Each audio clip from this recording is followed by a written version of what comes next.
At the Nocturnist, we are careful to ensure that all stories comply with healthcare privacy laws. Details may have been changed to ensure patient confidentiality. All views expressed are those of the person speaking and not their employer.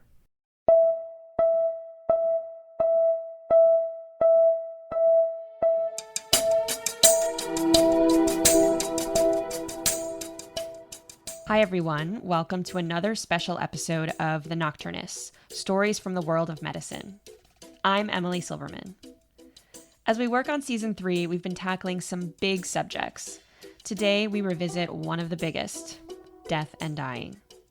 As doctors, we learn a lot about the end of life, how to stave it off, how to address it with families, how to manage our patients' suffering from a medical standpoint. But there's a lot that all of us, doctors and non-doctors alike, don't learn unless we have to.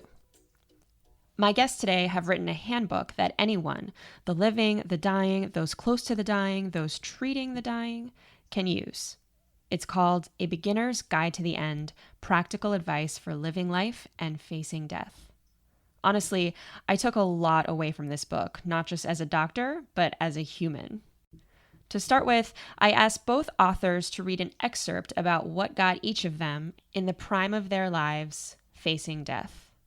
First, here's hospice and palliative care physician B.J. Miller. Part of the reason I wound up becoming a doctor is that I came close to death in my own life, earlier than expected and in a dramatic enough way that I had little choice but to sit up and take notice. One night, when I was a sophomore in college, a couple of friends and I headed out for an hour or two on the town and then made our way to the Wawa for hoagies. On the way, we crossed the old rail line. There sat the Dinky, a 2-car commuter train that ran from Princeton to Princeton Junction with a ladder up the back. We were exuberant kids spotting a perfectly climbable tree. I jumped on first, and when I stood up, the electric current arced to my metal wristwatch, blowing 11,000 volts up my arm and down and out my feet. For that lark, I lost half an arm and both legs below the knee. I was taken to St. Barnabas Hospital in Livingston, New Jersey's one burn unit. I was intubated, but awake, and could hear the trauma team taking bets on my survival. Some saying, "This guy's a goner," others betting, "We got this." The nurse, Joy, who would become a guiding light for me, must have seen my eyes widening, so she told them to shut up and came to my side. She showed me I was safe there, even amidst danger. Together with close friends, family, and the staff of the burn unit, I would begin to learn what it felt like to be cared for. The terror and grace of depending on others for life. That place would be home for the next 4 months. One night it began to snow outside. I remember the nurses chatting about the drive in. There was no window in my room, but it was a lovely and frustrating thing to imagine. The next day, my friend Pete smuggled in a snowball for me. Drip by drip, that little shrinking thing unpacked a rapture. Snow, time, water. Knowing that creation held room for both ends, it mattered less whether I lived or died. For a moment, death was in its place, obvious, common, benign. So began my formal relationship with death. I returned to college in the fall. I was trying to be a normal college student, but things were not normal yet. I ditched the wheelchair for a used golf cart, but I had a giant right arm from pushing myself around for months. The rest of me was rail thin. I wore a brown prescription compression vest over my scar tissue so it wouldn't ball up. My skin was sallow. I had a hook at the end of my arm stump that I rarely used and just hung there instead. Really, I was pretty disgusting, always drenched in sweat, squishing around in my legs that had their own odor, leaving puddles wherever I sat. I'd go into the dorm showers on my knees, sitting down amid the hairballs and athlete's foot flakes, so I was never sure if showering actually made me cleaner. But that didn't matter. Water running over my skin didn't hurt anymore. It felt downright glorious. I got close enough to see something of death and come back from the ledge, only to realize that it's in and around us all the time.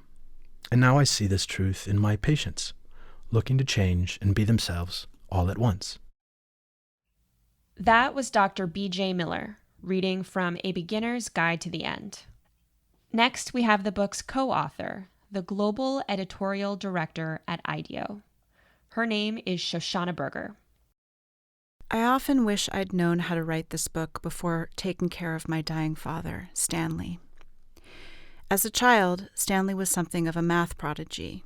Calculating the infinite riddles of the universe offered an escape from his much smaller life in Brooklyn with my grandparents, immigrants who had a grade school education.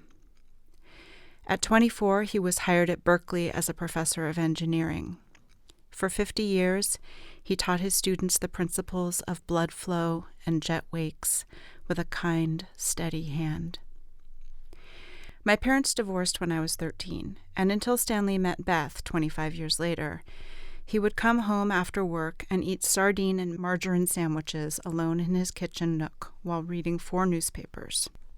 One night, Beth asked me if I'd noticed how forgetful he'd become. Suddenly it seemed obvious, his forced punchlines after failing to calculate the tip on a meal. It wasn't long before his colleagues politely suggested that he retire. They'd pulled him from the elevator where he'd stood frozen, not knowing which button to press, the doors opening and closing repeatedly. He was 73. My dad spent the next 5 years in and out of the hospital, regressing to an infantile state, with an ambiguous diagnosis, not Alzheimer's, but somewhere on the spectrum of dementia, aggravated by depression. He would sit in the office of a young resident at the Memory and Aging Center and attempt to answer a series of inane questions. What is today's date? In what state do you live? He knew that the questions were insultingly simple, yet he got most of them wrong. The thought that all of my father's knowledge would be lost in a vault of dead cells was a death I wasn't prepared for. When his driver's license came up for renewal, he failed the test, and we took his keys away. Little by little, he was stripped of everything that had made him feel confident, independent, free. There were endless doctor's visits. On one drive, he became increasingly irritated by his weakened bladder, punching the dashboard, ordering us to stop the car on the bridge. By the time we arrived, he was trembling violently and unable to speak. I escorted him down the hall to the bathroom, stood behind him in the stall, and held his waist as he fumbled with his penis. Who was I? Daughter or nurse? One of the hardest things about taking care of a dying parent is the role reversal. You still feel like that person's child. It's awkward to ask your father to consider wearing diapers, and by the time such questions come up, it's often too late. My father helped us understand the mechanics of life, how fluid and air and energy flow, but he couldn't teach us how to give him the death he wanted. I remember those years as being full of anxiety and grief, but also as a time of drawing closer. My father had always been an intellectual, and while we knew he loved us more than anything, he could be emotionally distant. Now, with his mind gone, words were of no use to us, but there was a universe of feeling in just holding hands. Now you know a bit more about us. Who are you? Whether you have a serious diagnosis, love someone who is getting older, want to make your exit easier on your family, or just want to make the most of your life while you have it, this book is for you. And we have good news. You already know more than you think.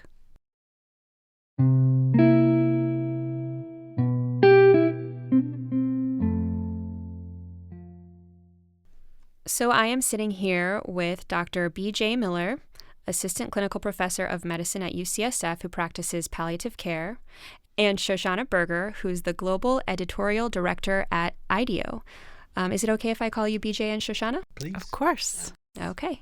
BJ and Shoshana, thank you so much for coming to speak with me today. We're so happy to be here. Yeah, thank you, Emily. How did you find each other? And part of the reason I ask that is, from where I sit, in the world of medicine, it's just so rare to have a kind of cross-pollination between different disciplines. And so I'm just so curious to hear the story of how you met to collaborate. We met at IDEO, the design firm where Shoshana works. So then she and I began sort of talking more and more. And eventually, she had the bright idea of working on of writing this book together. I think in medicine, we see a lot of people suffer unnecessarily, and death and dying is not easy, but it doesn't have to be so vexingly hard, too. And so that's the spirit of this book, is written sort of in a way harm reduction, but also in a way to make space for beauty and meaning and all sorts of good things, too. Yeah, so I remember that day so well. I was 3 months off of my father's death, so it was a very fresh wound. And I was desperate to talk to somebody about what had gone wrong. It was a really difficult, harrowing death, and it lasted for a long time. It was attenuated over 5 years. So I thought to myself, why is it that someone like me, who has a postgraduate degree and speaks English as a native language, is so clueless about how to navigate this experience in life? And BJ walked into IDEO, and he walked in with this perspective on how do we take this fact that we must die and play with that and use it as a foil to design our life.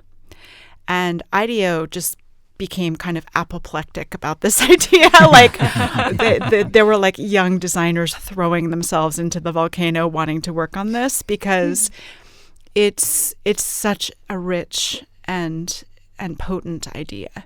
And, people were coming up with these grand visions of being on an iceberg in Iceland and, incredibly poetic visions. And I had just gone through something that was quite different than that.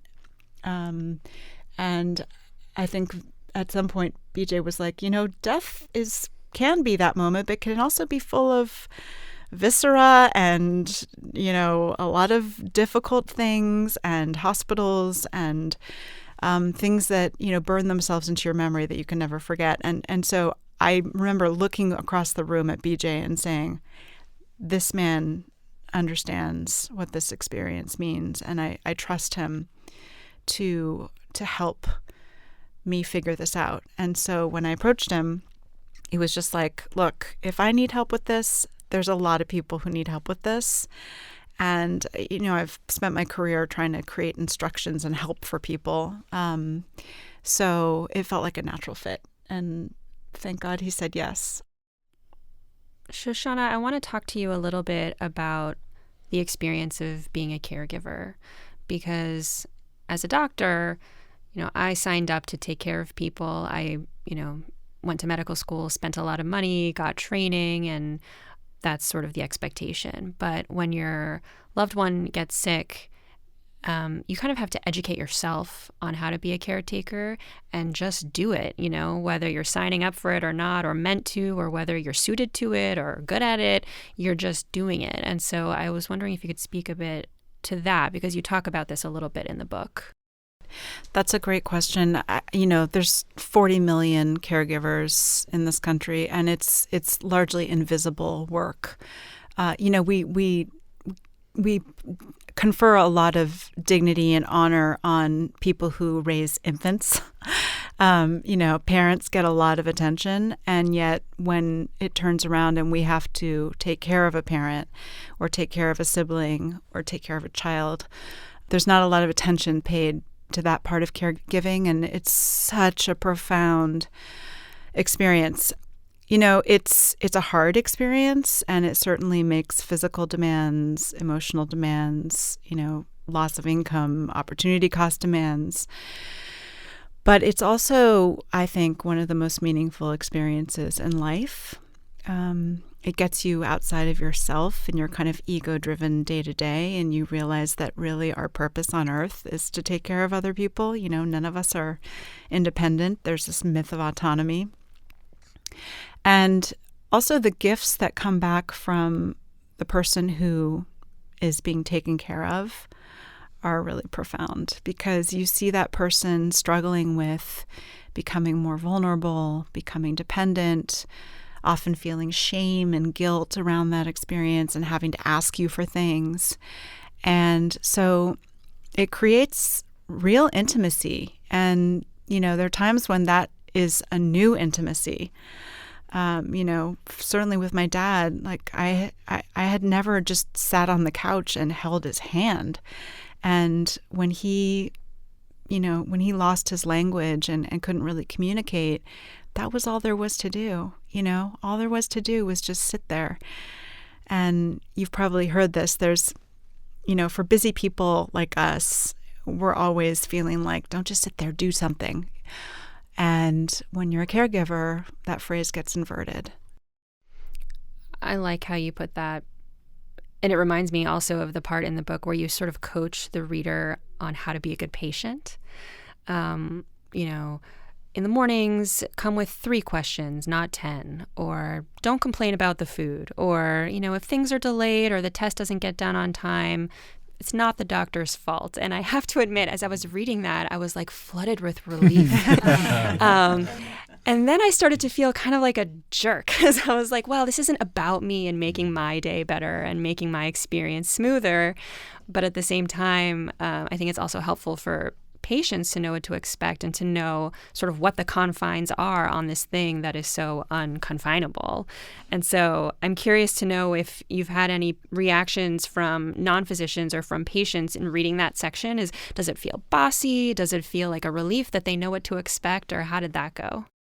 We wanted this book to be super practical and brass tacks, to give people checklists and tips and very concrete, actionable stuff that they could use. I mean, we actually think of it as like a what to expect when you're expecting for the other end of life.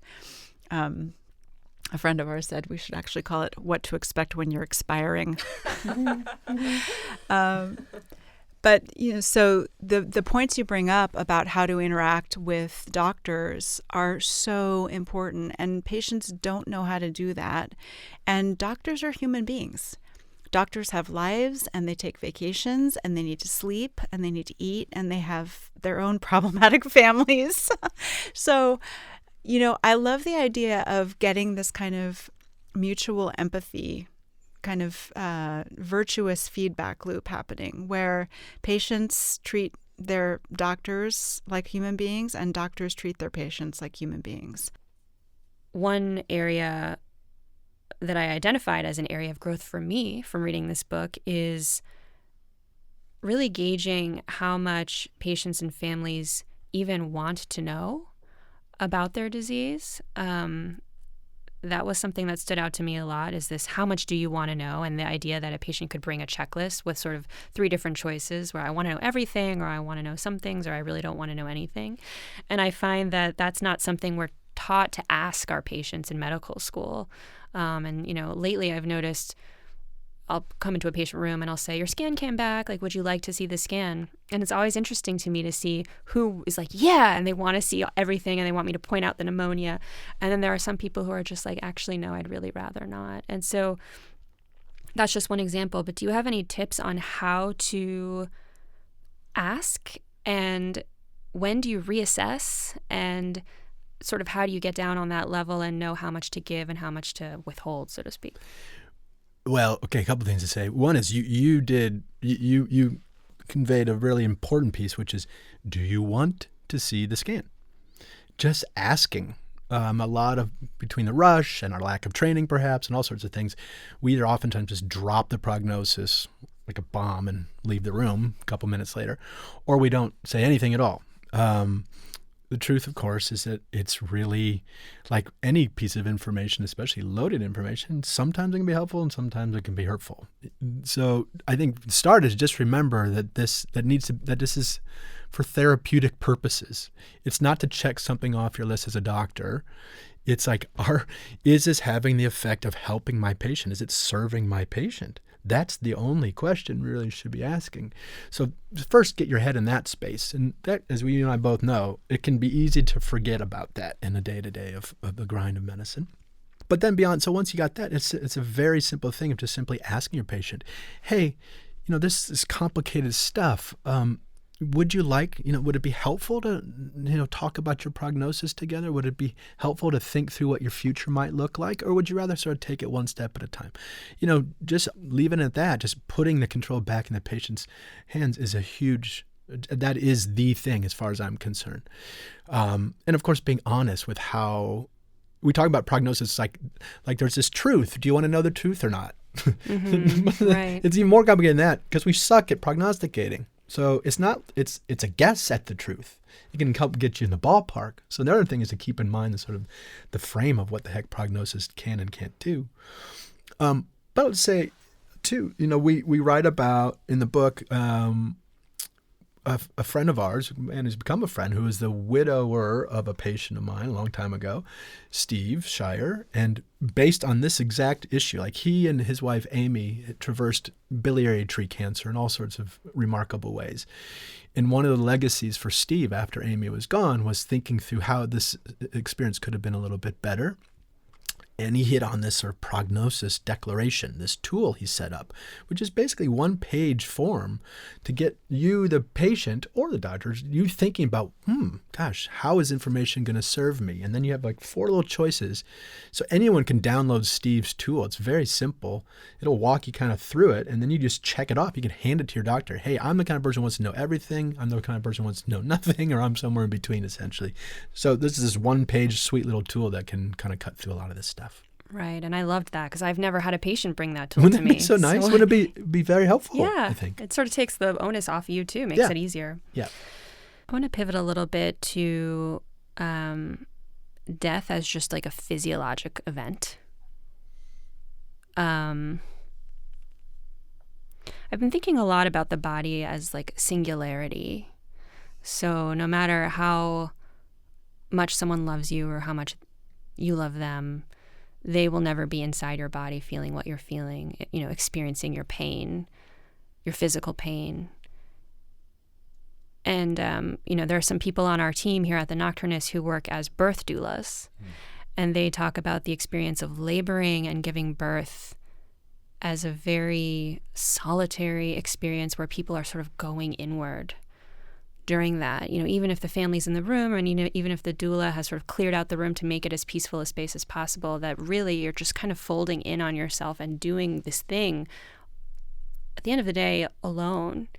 And I was wondering if you've ever thought of death in that way, and just sort of this age-old question of, when we're dying, do people die alone?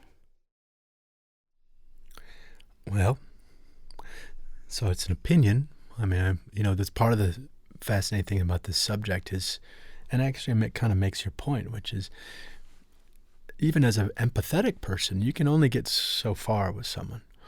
You can get in the ballpark, you can get in similar shoes or a shoe, but you got to make space for something that you just don't get to feel, see, or understand until you're in that mix. And so the whole book is, we haven't died.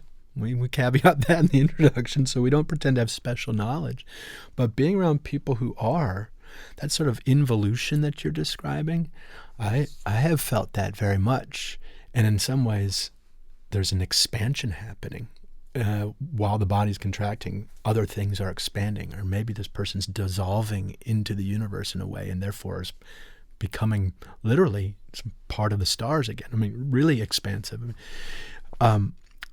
But to your question, yeah, I do really think, like any other experience in life, a friend who's gone through the same thing, that won't give you maybe 99% of the information, but we always have to hold out a little bit of deference to the person actually in that experience. Always, always, always.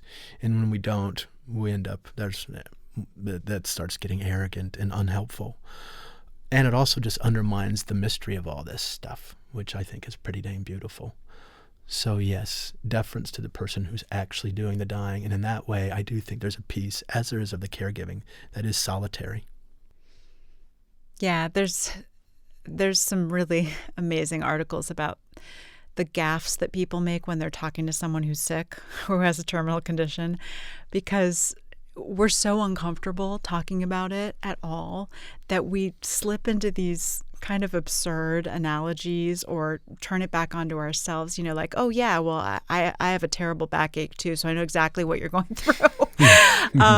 Or, my aunt has breast cancer too. And just trying desperately to say something relatable and trying to, extend, as you say, an olive branch to someone. And so often we're just so tongue-tied and so awkward around the topic that it's really hard to share that space. And so people do often end up feeling quite isolated and like they just really are alone in this. And so we were so encouraged to interview a lot of people who think about this a lot, think about grief and think about suffering a lot. And some of the advice we got about how to kind of hold that space and be with people was really great. First of all, just the idea of actually sitting there and being there and showing up. You don't have to talk. You don't have to tell your own story. You don't have to relate to their experience. Just be there. Sometimes people just need to be listened to. The idea that you acknowledge that it sucks for people, instead of trying to paint it in rainbow colors and draw a silver lining around everything, just like say, yeah, this really sucks. I'm so sorry that you're dealing with this. It's awful. So that people feel seen. Because I think so often people just feel alone because they don't feel seen. So I think you bring up a really important point. And although we can never fully experience what other people are going through, we can bear witness and be with them as they're going through it. We have a third guest in the room. Yeah, that's Maisie. Yeah, I should introduce her. So, love of my life, Maisie. She's my pit bull German Shepherd dog who just stood up, who's with us in this room and is with me as often as humanly possible. Can I say one more thing on that point, Emily? I think it's really useful because if you're waiting to kind of find out just the right thing to say or just the perfect thing to say, I would let yourself off that hook. I don't know if there is a perfect thing. What's perfect for you to hear today, Emily, would probably just rub someone else absolutely wrong. So the good news is, because of the impossibility of that charge of having the perfect thing to say all the time, is realizing what Shosha's saying, that it's really about being present and bearing witness, etc. And I think for us, for all of our sakes, especially on the receiving end, I, as an obviously disabled person, I'm used to people saying all sorts of ridiculous things to me. And pretty early on in the trajectory of this for me, you realize you see people's intentions, what they mean to be getting across, even if they're saying really dumb things. If you can, as the receiver in all this, as the patient or whatever, if you can find a way to see what people mean to be getting across, you'll feel a lot better, and you'll be doing them a service too, kind of letting them off the hook for not finding just the right word, the lock and the key. So trying to see people as what they mean to be getting across, I think, is a very useful piece of advice. Yeah, I like how you frame that. Intentionality is really important. And, I think for listeners, there's a section in the book that sort of provides some guidance on ways to phrase things, or, just some basic guideposts for that, which I found really helpful. A twin point. One is some reassurance. This book's trying to do a couple of things. One message is, hey, people have been dying forever.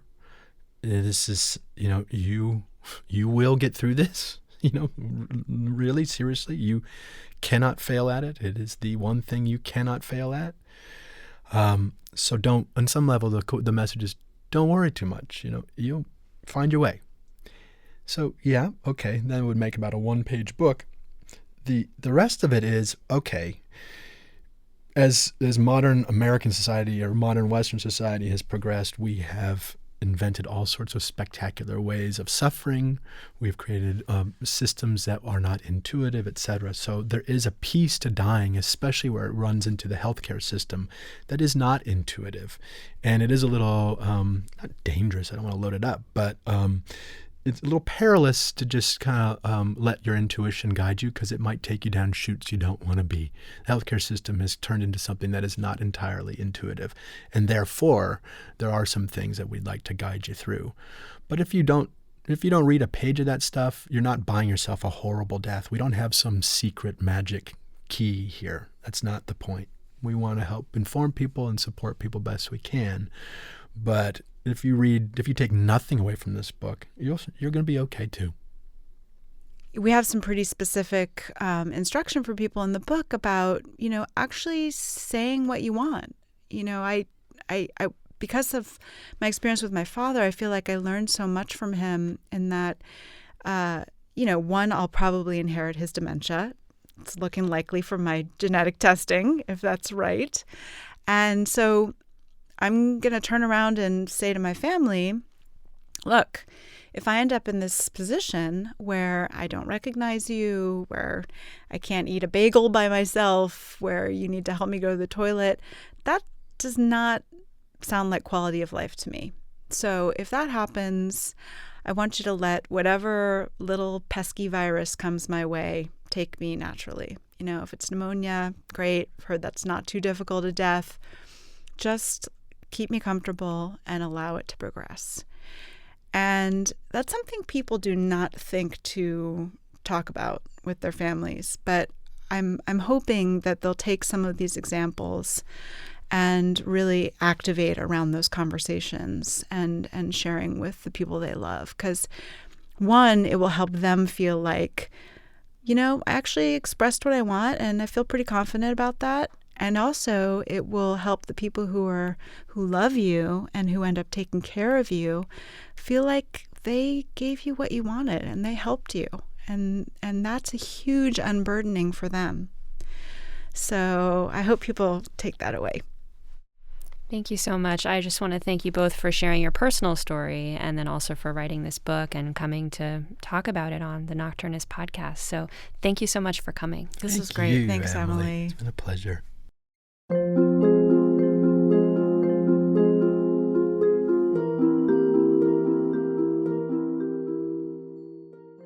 Thanks so much for listening, and let us know what you thought of this special episode. We're looking forward to bringing you Season 3.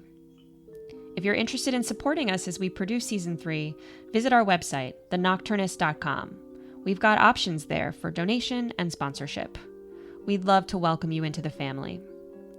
This episode of The Nocturnist was guest produced by Diantha Parker, with editing support from assistant producer Kirk Clockey. I also want to thank our executive producer, Ali Block, head of story development, Adelaide Papazolo, sound engineer, Alberto Hernandez, director of communications, Chloe Lassard, and our fundraising lead, Cecilia Peterson. I'm Emily Silverman, and we are The Nocturnists. Be well.